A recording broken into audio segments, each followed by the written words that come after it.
សួស្តីបងប្អូនសិស្សនិស្សិតទាំងអស់គ្នាថ្ងៃនេះជួបជាមួយគ្រូសាស្ត្រជាថ្មីម្ដងទៀតហើយនៅក្នុងខ្លឹមសារនៃវីដេអូឃ្លីបនេះគ្រូមានគោលបំណងមួយគឺចែករំលែកនៅមាតិកាថ្មីមួយទៀតនៅក្នុងខ្លឹមសារមេរៀនទី4របស់យើងគឺស្ដីអំពីទំនោរធម្មជាតិរបស់មនុស្សត្រង់មាតិកាទី2គឺចំណាត់ថ្នាក់នៃទំនោរដែលនៅក្នុងវីដេអូឃ្លីបថ្ងៃមុនគឺយើងបានសិក្សាអំពីនិយមន័យទំនោររួចហើយថាទំនោរគឺមានន័យថាជាការតម្រង់ទិសឆ្ពោះទៅរកគោលបំណងណាមួយនិងគឺជាកិច្ចខិតខំប្រឹងប្រែងដើម្បីសម្រេចគោលបំណងនោះដែលជាទូទៅដើម្បីសម្រេចគោលបំណងនោះគឺវាបានជំរុញដោយកម្លាំងចលករផ្សេងៗដែលនៅក្នុងខ្លឹមសារនោះគ្រូបានបកស្រាយថាកម្លាំងចលករមាន2គឺចលករខាងក្នុងនិងកម្លាំងចលករខាងក្រៅដូច្នេះនៅក្នុងខ្លឹមសារនៃវីដេអូថ្ងៃនេះគឺយើងចូលទៅសិក្សាអំពីចំណាត់ថ្នាក់នៃទំនោរតើបងប្អូនធ្លាប់ដឹងទេថាទំនោររបស់បុគ្គលយើងម្នាក់ៗនេះត្រូវបានលោកអ្នកប្រាជ្ញបែងចែកជាប្រមាណចំណាត់ថ្នាក់ធំៗអញ្ចឹងយោងតាមខ្លឹមសារនៃសភៅសិលធម៌ពលរដ្ឋយើងនេះដដែលទំនោរលោកអ្នកប្រាជ្ញបានបែងចែកជា3ធំៗពលគឺមានទំនោរខាងនយោបាយទី2គឺទំនោរខាងវិជ្ជាជីវៈនិងទី3ចុងក្រោយគឺទំនោរខាងជីវិតបុគ្គលពាក្យថាទំនោរខាងនយោបាយគឺទំនោរបែបនេះគឺស្ដែងឲ្យឃើញតាមរយៈការប្រកាន់ចរិតលក្ខណៈរបស់បុគ្គលគ្រប់រូបដែលមានទំនោរខាង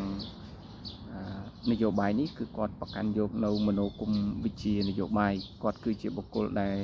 ស្នេហាជាតិមាតុភូមិស្រឡាញ់ភាពយុត្តិធម៌ស្រឡាញ់ភាពត្រឹមត្រូវជាដើមអញ្ចឹងយើងអាចមើលឃើញថាបុគ្គលដែលមានគំនិតនិងមានទស្សនៈមានបំណងប្រាថ្នាឬមានឧត្តមគតិខាងស្នេហាជាតិស្រឡាញ់ជាតិមាតុភូមិស្រឡាញ់យុត្តិធម៌ភាពត្រឹមត្រូវនេះយើងអាចចាត់ចូលគាត់ថាជាក្រុមមនុស្សដែលមានទំនោរខាងនយោបាយនឹងឯងរីឯបុគ្គលមួយក្រុមទៀតគឺគាត់មានចរិតលក្ខណៈផ្សេងពីអ្នកដែលមានទំនោរខាងនយោបាយគឺគាត់មានទំនោរភាពស្វាហាប់នៅក្នុងការដកចិត្តទៅលើមុខរបរវិជ្ជាជីវៈណាមួយដែលគាត់ស្រឡាញ់ពេញចិត្តអញ្ចឹងបុគ្គលបែបនេះដែលស្រឡាញ់ខាងមុខរបរអាជីពការងារណាមួយដែលគាត់ពេញចិត្តនេះគឺយើងចាត់ទុកក្រុមបុគ្គលនោះថាជាអ្នកដែលមានទំនោរខាងវិជ្ជាជីវៈនឹងឯងរីឯចុងក្រោយគឺទំនោរខាងជីវិតបុគ្គលមានន័យថា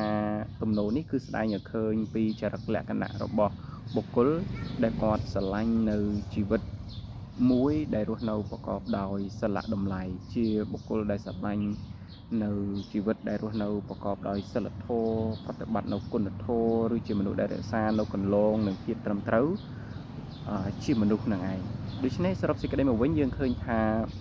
ចំណាត់ថ្នាក់នៃទំនោរនេះគឺលោកអ្នកប្រាជ្ញបានបែងចែកចំណាត់ថ្នាក់នៃទំនោរនេះជា3សំខាន់ទី1គឺទំនោរខាងនយោបាយមានន័យថាបើក្រុមមនុស្សដែលមានទំនោរខាងនយោបាយនេះគឺគាត់ស្រឡាញ់ជាតិមាតុភូមិស្រឡាញ់មនោគមវិជ្ជាស្រឡាញ់ប្រវត្តិសាស្ត្រចូលចិត្តស្រាវជ្រាវតាក់ទងជាមួយនឹងផែនទីតាក់ទងជាមួយនឹងដែនដីកំណើតតាក់ទងជាមួយនឹងមនុស្សសិទ្ធិជាតិជាដើមរីឯទំនោរមួយក្រុមមនុស្សមួយក្រុមទៀតគឺមានទំនោរខាងវិជ្ជាជីវៈមានន័យថាគាត់គឺជាបុគ្គលដែលស្រឡាញ់ខាងមុខរបរជំនួញអាជីពការងារហើយមនុស្សមួយក្រុមផ្សេងទៀតគឺគាត់មានទំនោរខាងជីវិតបុគ្គលមានន័យថាគឺគាត់ស្រឡាញ់ខាងរស់នៅជីវិតនេះរស់នៅឲ្យមានតម្លៃមានក្រមសីលធម៌មានសុជីវធម៌ល្អប្រតិបត្តិនៅបទដ្ឋានរបស់សង្គមអីជាដើមដូច្នេះសរុបសេចក្តីមកវិញនៅក្នុងខ្លឹមសារវីដេអូឃ្លីបនេះគ្រូសូមចែករំលែកត្រឹមតែប៉ុណ្ណេះចុះដែលចំណុចសំខាន់ដែលគ្រូចង់ដែលជាសារដែលគ្រូចង់ឲ្យអូនស្វែងយល់នៅក្នុងថ្ងៃនេះគឺចំណាត់ថ្នាក់នៃទំនោរទាំង3ហ្នឹងឯងមានន័យថានៅក្នុងខ្លឹមសារនៃមេរៀនទំនោរនេះគឺចំណាត់ថ្នាក់នៃទំនោរហ្នឹងក៏ជាផ្នែកមួយដ៏សំខាន់ផងដែរដែលចំណាត់ថ្នាក់នៃទំនោរទាំង3នេះគឺបងអូនត្រូវស្វែងយល់វានិងត្រូវចងចាំវាព្រោះ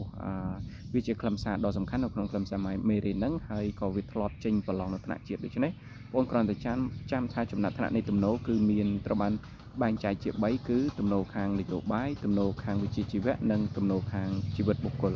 បាទដូច្នេះខ្លឹមសារវីដេអូនេះគ្រូសូមចែករំលែកត្រឹមតែប៉ុណ្ណេះចុះហើយគ្រូសង្ឃឹមថាវីដេអូនេះគឺជា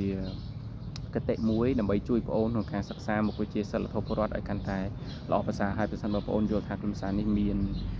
ខ្លឹមសារល្អសូមជួយចុច like ចុច share និងចែករំលែកវីដេអូនេះបន្តទៅកាន់មិត្តភ័ក្តិរបស់បងប្អូនបាទសូមអរគុណ